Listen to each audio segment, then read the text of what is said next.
ঘটনা ঘটেছিল হস্তি বাহিনী অর্থাৎ আব্রাহা বাদশার সঙ্গে। ওই ঘটনাটা আপনাদের সম্মুখে একটু তুলে ধরে আমি ঘটনা আগে বাড়াবো রে বাবা। আমার আব্বা জানেরাও আমার কাবা ঘরকে দেখে আব্রাহা বাদশার যেন লোভ লেগে গেল। আব্রাহা বাদশা বলে ওই কাবা ঘরে পৃথিবীর সমস্ত মানুষ দিক দূরান্ত থেকে আসে হজ করতে।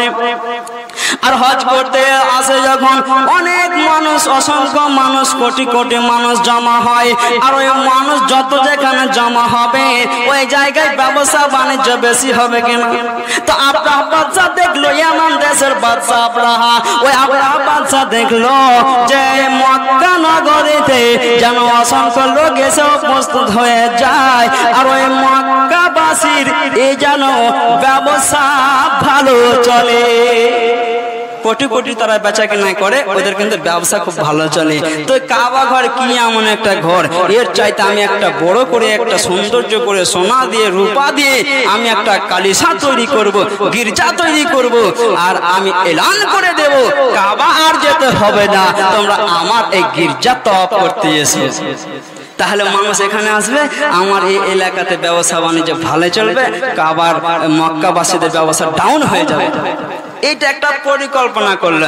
আচ্ছা বলেন, আল্লাহর দেওয়া ঘর আর মোল্লার বানা ঘর কি চলবে রে বাবা? ওর সঙ্গে পাঙ্গা দিয়ে পারবে? পাঙ্গা দিয়ে কিন্তু পারবে না। তো ঘটনা কি আসছে আগে দেখে, পারছে কি না পারছে। আপনাদের সন্দেহ তো হতে পারে, কিন্তু ইতিহাস তো সাক্ষী আছে। এবার ঘর তৈরি করবে বলে বাদশা চলে গেল, একটা কালিসা তৈরি করলো, গির্জা ঘর তৈরি করে দেওয়া হলো। এ আমার বাবা সোনা চাঁদি দিয়ে ওই আব্রাহা বাদশা একটা গির্জা তৈরি করে দিল। আর এলানো হয়ে গেল ওই কাবা ঘর তোমাদেরকে যেতে হবে না, তোমরা যদি ইবাদত করতে চাও তাহলে কাবা ঘরের চাইতে একটা সুন্দর ঘর আমি বানিয়ে দিয়েছি, ওখানে আর তোমরা যেও না, তোমরা আমার কালিসাতে ইমান দেশে এখানে আসো, এ সুন্দর এখানে ইবাদত করতে মজা আর মজাই পাবা। তার কথা এবার দেখেন কি হয়, যখন এলান হয়ে গেল, ঘোষণা হয়ে গেল, চতুর্দিকে খবর ছড়িয়ে গেল। এবার আমার বাবাজিরা আমার সঙ্গে ওই কাবা ঘরের পাশে ওই মক্কা নগরীর একটা ছেলে জানতে পারল। ওই ছেলেটা জানতে পেরে গেল যে ওই আব্রাহা বাদশা কাবার মুখালিফে কাবাকে যেন দূরে সরিয়ে কাবাকে ছোট করার উদ্দেশ্যে একটা ঘর তৈরি করে দিয়া সে যেন সমস্ত বিশ্বে এলান করে দিতে চায় যে আমার ঘরটা দামি ঘর।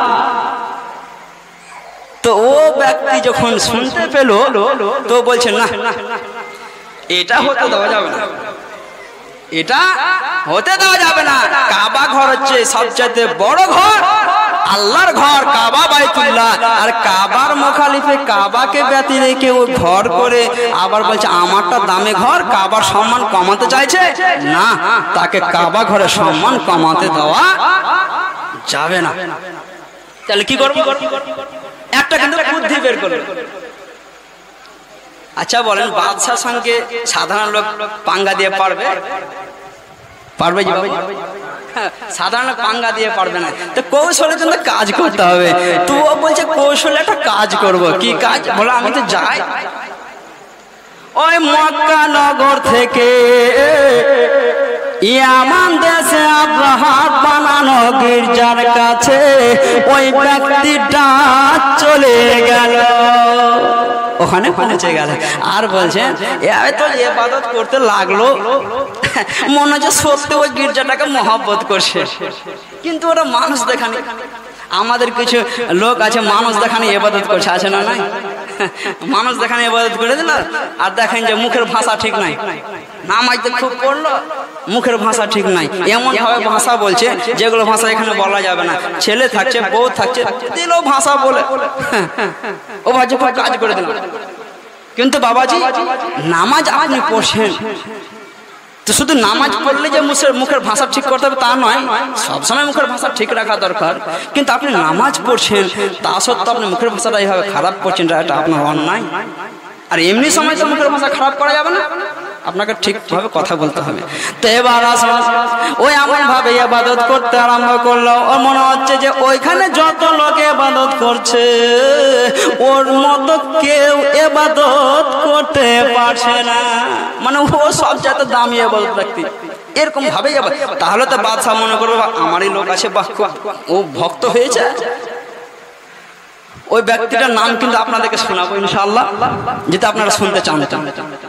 যে এখন শোনাবো না, লাস্টে দেখে শোনাচ্ছি, ঘটনাটা শোনাচ্ছি।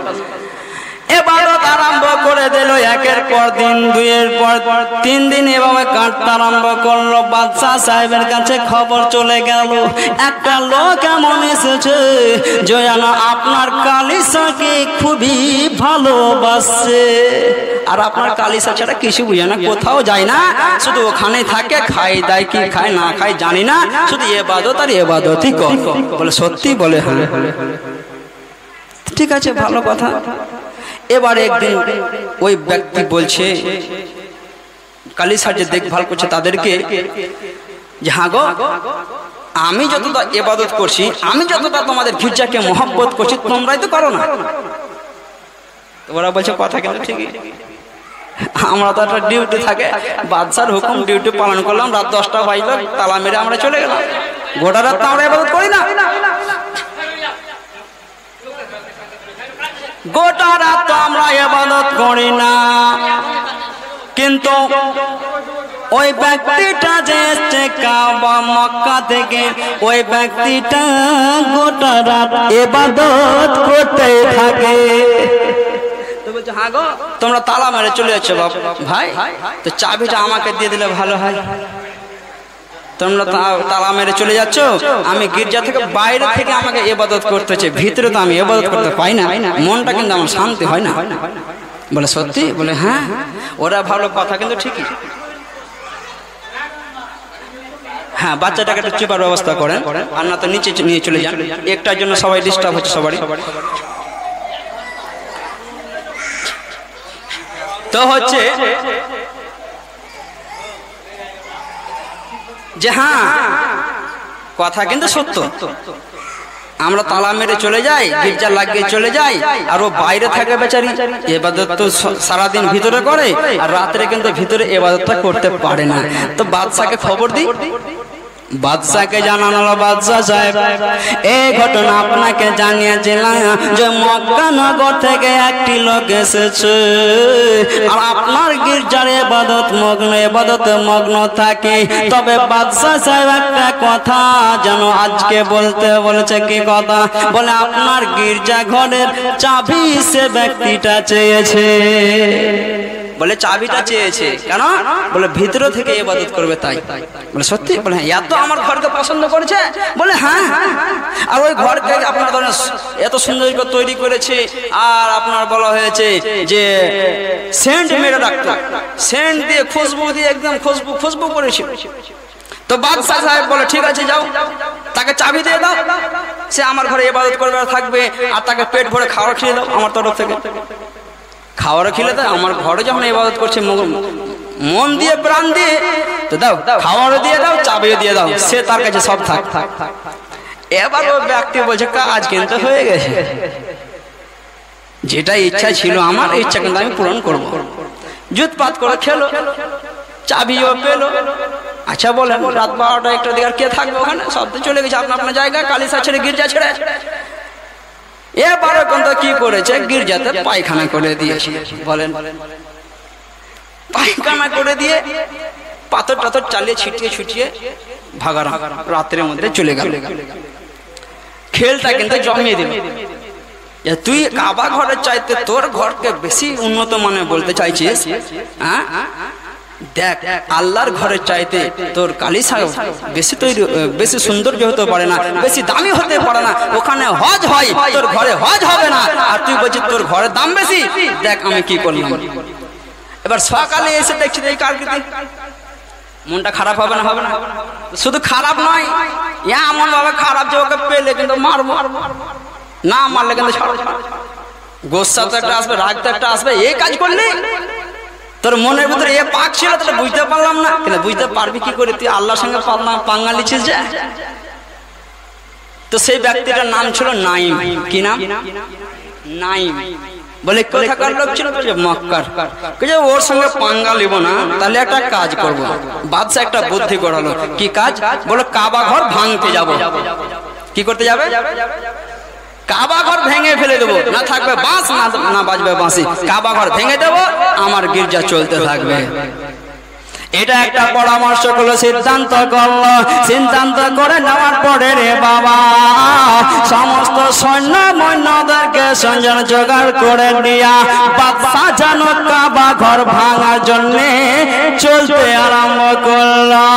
ওই বাদশা সাহেব একটা হাতি যেন সবচাইতে দামি হাতি, সবচাইতে পহলমান হাতি, সবচাইতে শক্তিশালী হাতি সঙ্গে করে নিয়ে গিয়েছিল। ওই যে হাতিটার নাম বলবো 100 টাকা কিনবেন, নাম বলে দেব। ওই হাতিটার নাম হচ্ছে মাহমুদ হাতি। বলেন সুবহানাল্লাহ। মাহমুদ হাতি। ওই জন্য আল্লাহ রাব্বুল আলামিন কোরআন পাকের মধ্যে হাতি নামে সূরা পাঠিয়ে দিয়েছে। হাতি শুনেছেন? কোন সূরাকে হাতি সূরা বলা হয়? আরে হাতি তো বাংলাতে বললাম রে বাবা, সূরাতুল ফিল। ফিল মানে হাতি। ওই হাতিকে কেন্দ্র করে হাতির নামে আল্লাহ পাক সূরা পাঠিয়ে দিয়েছেন। তো এই সূরা বলা আছে মাহমুদ হাতি, সবচাইতে পহলমান হাতি। ওই হাতির সঙ্গে আরো অন্যান্য হাতি উট ঘোড়া যা ছিল নিয়ে চলেছে। আর যেতে যেতে যেতে যেতে মক্কা মুআজ্জামার কাছে পৌঁছে গেল। মক্কায় সংক্ষেপে বলবো আর ফের আস্তে আস্তে বলবো, ঠিক আছে? মক্কায় পৌঁছে গেল। পৌঁছে যাওয়ার পর এবার কিন্তু একটা যুক্তি করছে যে ডাইরেক্ট কাবা ঘর ভাঙবো না। কাবা ঘর তো ভেঙে দেওয়ার উদ্দেশ্যে গিয়েছে, কিন্তু ডাইরেক্ট ভাঙবো না। কাবা ঘরের মুতাল্লি হচ্ছে আব্দুল মুত্তালিব। বলেন সুবহানাল্লাহ। কাবা ঘরের মুতাল্লি, কাবা ঘরের দেখশোনাকারী হচ্ছে আব্দুল মুত্তালিব। তো আব্দুল মুত্তালিবকে একটু রাগাবো, আব্দুল মুত্তালিবকে একটু রাগাবো। আমার সঙ্গে পাঙ্গা নিতে আসবে, তাহলে তো যুদ্ধটা করতে মজা লাগবে। আর এর পিছন দিকে ধাক্কা মেরে দিলাম তো কি ইন্টারেস্ট পেলাম? সামনাসামনি লড়বো, ইন্টারেস্টটা বেশি পাবো।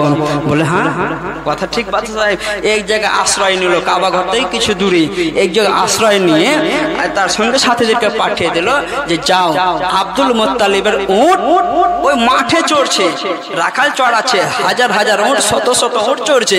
তো এক পাল উট 100 উট ঘেরাও করে নিয়ে চলে এসে যখন উট নিয়ে চলে আসবো, তো আব্দুল মুত্তালিব কিন্তু আপনি ছুটে আসবে এখানে উট আমার জন্য।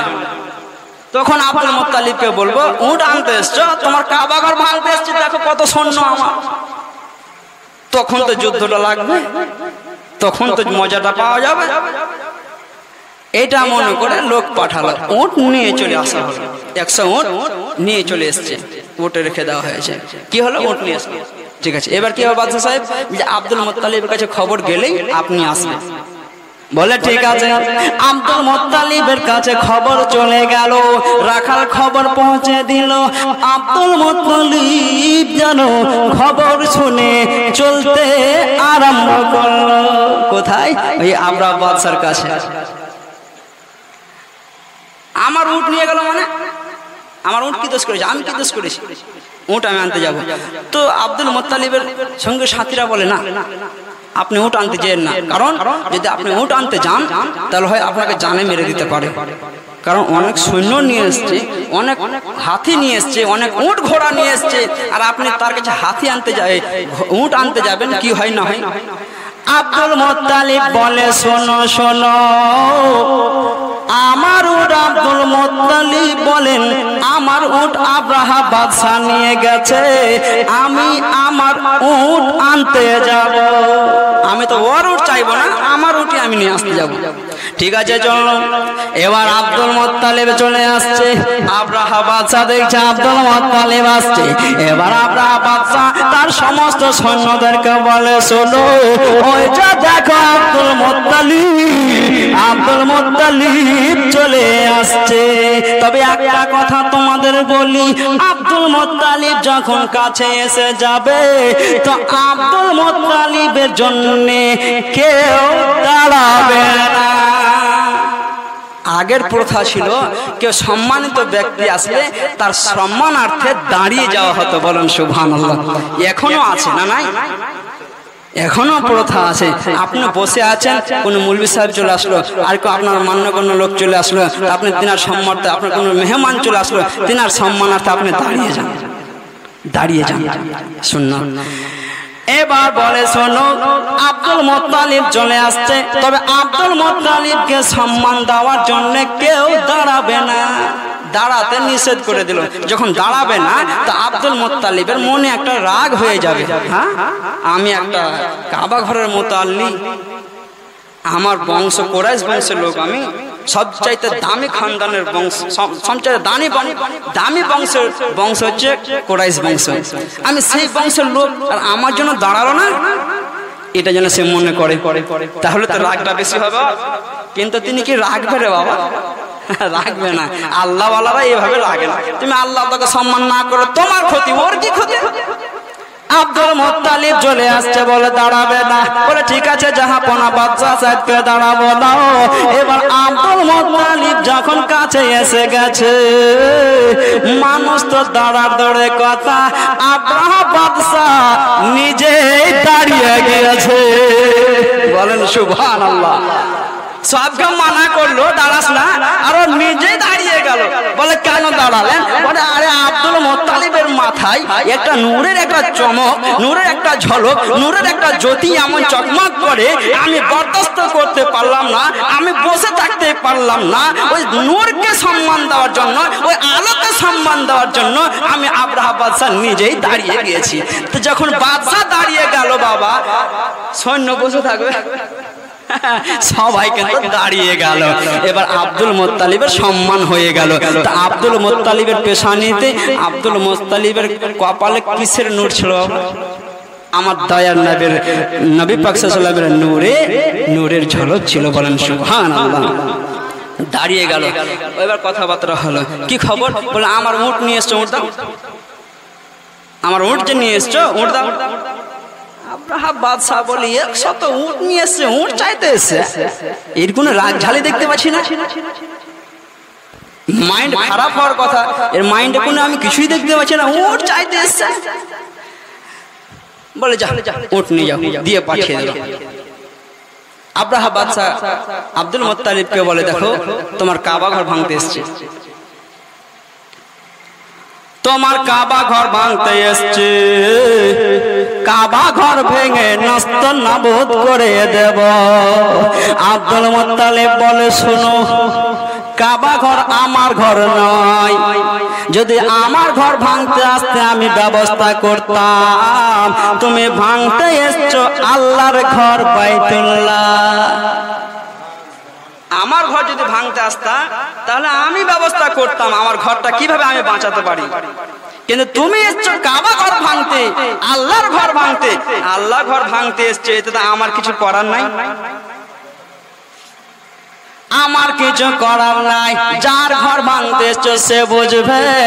আমি আব্দুল মুত্তালিব কাবা বাঁচাতে পারবো না, যাও তুমি ভাঙো। তুমি যে কাজে এসো কাজ করো, আমাকে কি বলছো আমার ঘর? কিন্তু ওখানে বাদশাকে বলে দিল।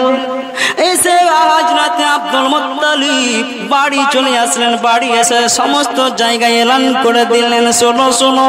আব্দুল মুত্তালিব বলে শোনো, আব্রাহা বাদশা কাবা ঘর ভাঙতে এসছে রে বাবা, সবাই বাড়ি ছেড়ে পাহাড়ের দিকে চলো।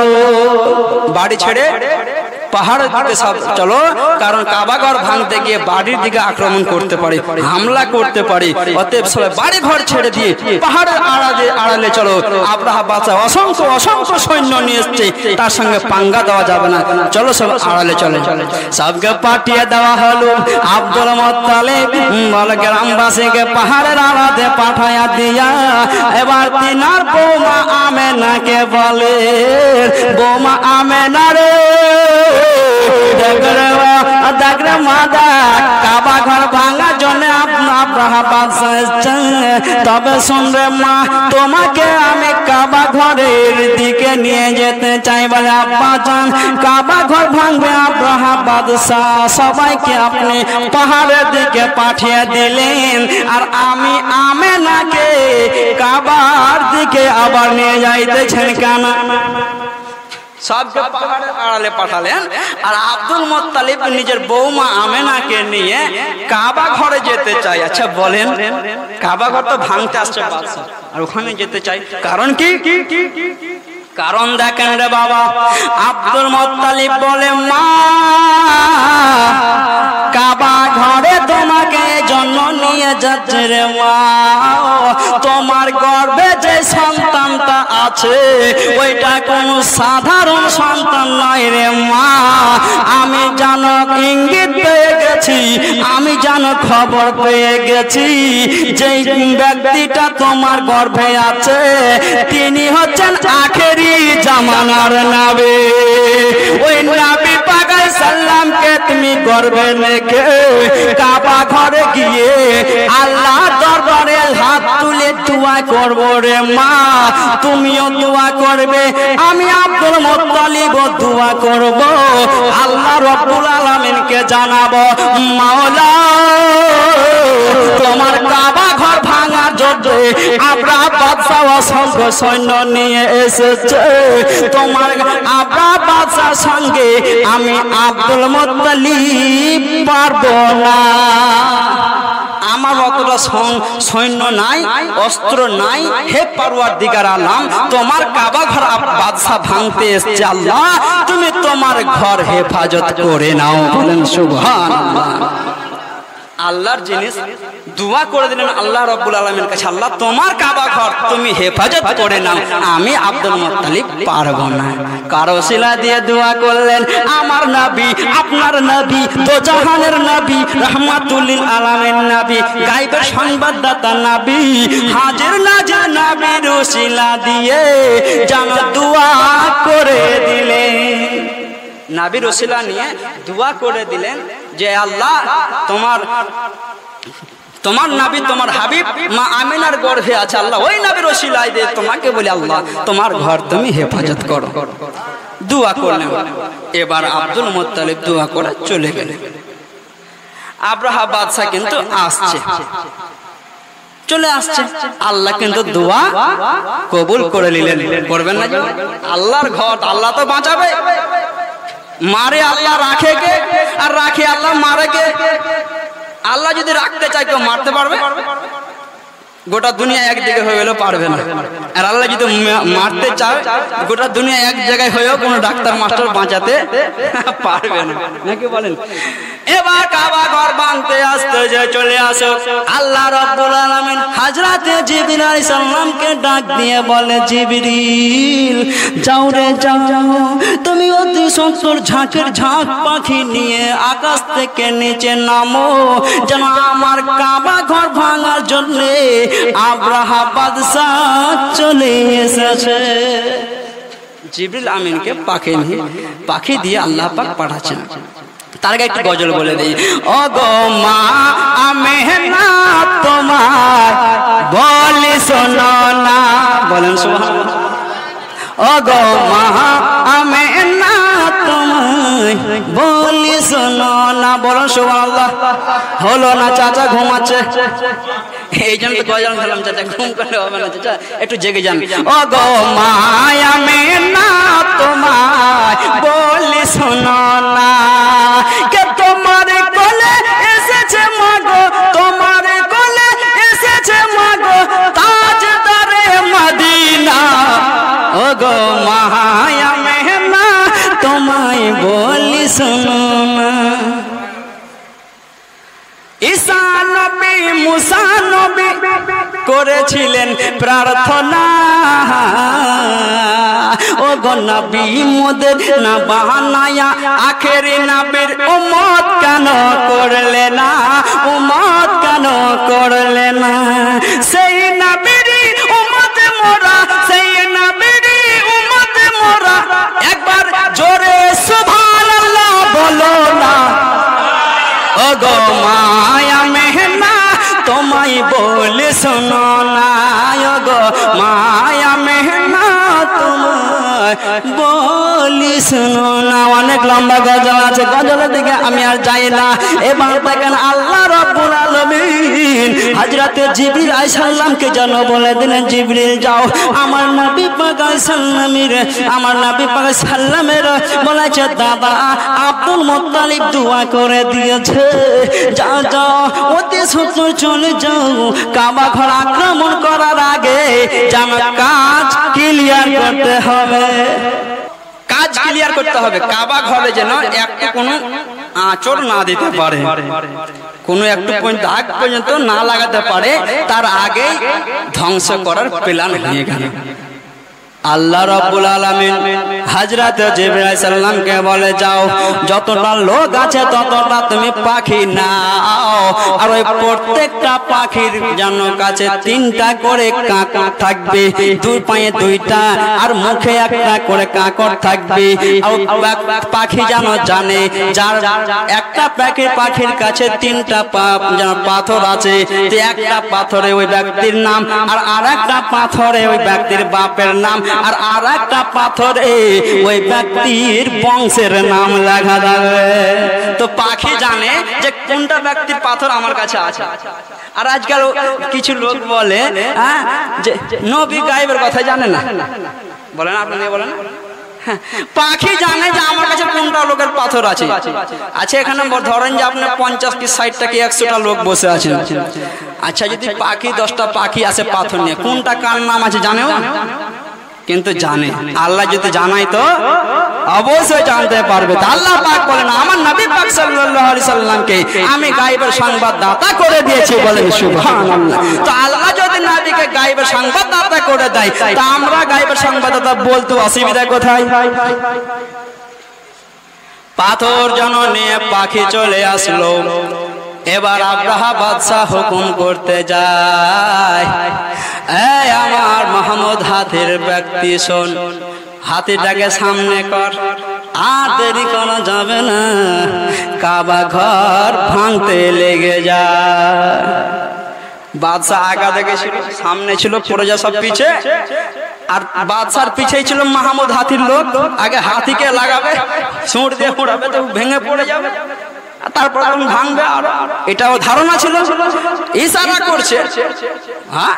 কাবা ঘর ভাঙতে লাগছে না, মানে কতক্ষণ লাগছে, এখান তো সামনে কাবা ঘর, ইশারা করে ভাঙ না, লোকই আসছে না সামনে, কিন্তু পিছনে পোকা ঘুরে দেখে না যে অবস্থা কি হয়েছে। যদি পিছনে ঘুরে দেখছে সৈন্য সব মাটিতে পড়ে আছে, মারলো তো মারলো কে?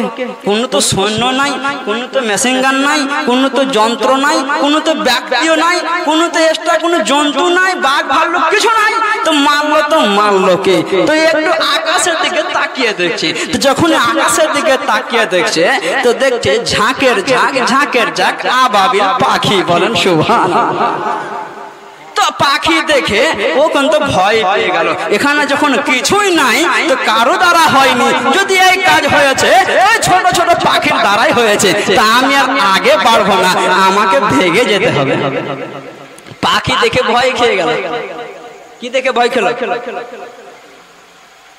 পাখি দেখে ভয়, যে এই পাখিতে সব ধ্বংস, আমি যে বেঁচে আছি, আমি যদি এক পার আগে বাড়াই কাবাকে ভাঙার উদ্দেশ্যে, আল্লাহর ঘরকে ভাঙার উদ্দেশ্যে, তা আমি আব্রাহা বাদশাহ আমি আর বেঁচে থাকবো না।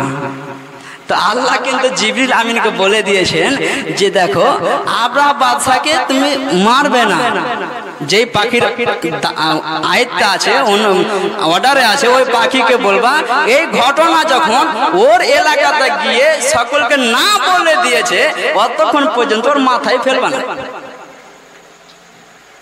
অতক্ষণ পর্যন্ত বাঁচিয়ে রাখতে হবে। তাই হলো।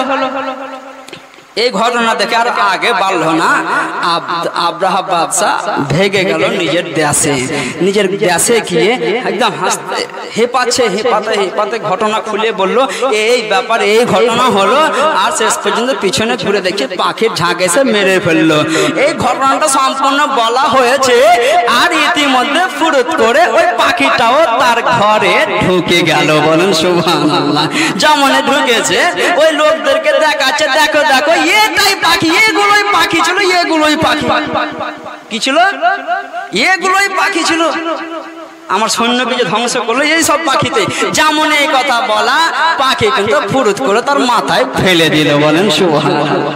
আচ্ছা বলেন তো এখানে কতটা উঁচা আছে? এটা এত বড় পাথর দিল তো মাথা কোন রকম ফাটবে, মরে তো যাবে না, কিন্তু ছোট পাথর, কিন্তু পড়লো তো শেষ। পাথর ছোট কিন্তু কষ্টটা, মৃত্যুটা তার মধ্যে ছিল। এটাই তো বাহানা। আল্লাহ পাক সুবহানাহু ওয়া তাআলা হুকুম হয়ে গেল, পাথরটা তার মাথায় পড়ে গেল, আব্রাহা বাদশাহ শেষ হয়ে গেল।